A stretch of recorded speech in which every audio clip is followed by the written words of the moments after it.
भगवान श्री कृष्ण ने अपने जीवन में एक स्त्री का वध किया था। आज भी 99% हिंदू उस सत्य से अनजान हैं। मैं सारथी राज इतिहास के पन्नों से आपके लिए संपूर्ण और सटीक जानकारी लेकर आया हूं। भगवान श्री कृष्ण के जीवन से संबंधित एक ऐसा सच, उन्होंने एक स्त्री का वध किया था, उसका नाम था पूतना। लेकिन सवाल ये उठता है कि पूतना कौन थी और भगवान श्री कृष्ण को क्यों मारना चाहती थी?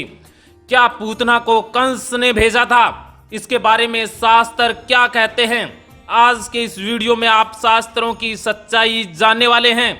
पूरी सच्चाई पूतना की क्या थी और शास्त्र पूतना के बारे में क्या कहते हैं, आज आप जान लीजिएगा। जैसे ही आप पूरी सच्चाई जानेंगे, आप कह उठेंगे, वाह सारथी राज जी, आपने तो कमाल कर दिया। इस तरह की जानकारी हमारे लिए निरंतर लेकर आते रहिएगा। पूतना वध की कहानी भागवत पुराण, विष्णु पुराण, ब्रह्म पुराण, ब्रह्म विवर्त पुराण तथा महाभारत आदि सभी ग्रंथों में उपलब्ध है। भागवत पुराण के अनुसार जब पूतना अपने विष से लिपटे स्तनों को कृष्ण के मुंह में रखा तो कृष्ण ने इतनी जोर से उन स्तनों को चूसा, उसके कारण पूतना के प्राण निकल गए। महाभारत में सभा पर्व के 41वें अध्याय में शिशुपाल द्वारा कृष्ण को पूतना घातिनी, स्त्री घातिनी वगैरह वगैरह कहते हुए उनकी निंदा करता हुआ बताया गया है। यह सच है कि कृष्ण ने अपने पूरे जीवन में एक पूतना को छोड़कर अन्य किसी भी स्त्री की हत्या नहीं की थी, किसी पर हाथ तक भी नहीं उठाया था। विष्णु पुराण के 5वें अध्याय में पूतना को बाल घातिनी यानी बालकों को ढूंढ ढूंढ कर मारने वाली बताया गया है और यही वजह थी कि कृष्ण को एक स्त्री की हत्या करनी पड़ी थी।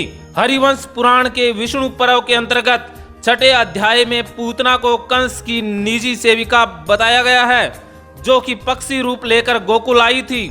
वहीं ब्रह्म विवर्त पुराण के अनुसार श्री कृष्ण जन्मखंड के 10वें अध्याय में पूतना को कंस की बहन बताया गया है।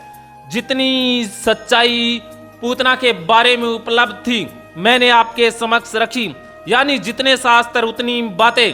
कुल मिलाकर हम कह सकते हैं कि जो बात हमें सही लगेगी वही सही है। सच्चाई यही है कि पूतना ने कृष्ण को मारने की साजिश रची थी, लेकिन वो इसमें कामयाब नहीं हो पाई थी। जितने भी शास्त्र हैं वो इस बात से सहमति रखते हैं कि पूतना कृष्ण को मारने के लिए आई थी और कृष्ण के हाथों पूतना का वध हो गया था। आज भी महाभारत जैसे टीवी सीरियलों में सच्चाई को बढ़ा चढ़ा करके पेश किया जाता है।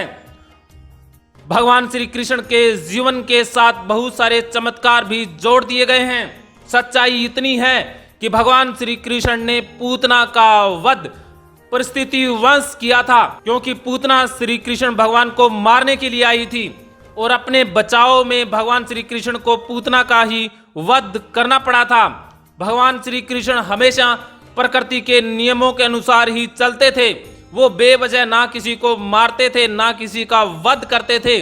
जब परिस्थितियों की मांग होती थी, जो सत्य होता था वही वो करते थे। वो कर्मयोगी इंसान थे और हमेशा कर्म की ही बात किया करते थे।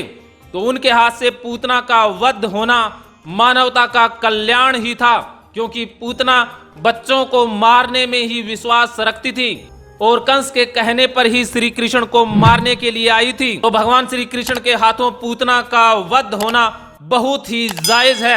इस तरह की और बहुत सारी घटनाएं भगवान श्री कृष्ण के जीवन से संबंधित मैं समय समय पर आपके लिए लाता रहूंगा। आज की ये जानकारी आपको कैसी लगी, इससे संबंधित अपनी राय कमेंट में जरूर भेजिएगा। अगर आप भगवत गीता कोर्स के माध्यम से अपना जीवन बदलना चाहते हैं तो मुझसे कभी भी आप संपर्क कर सकते हैं।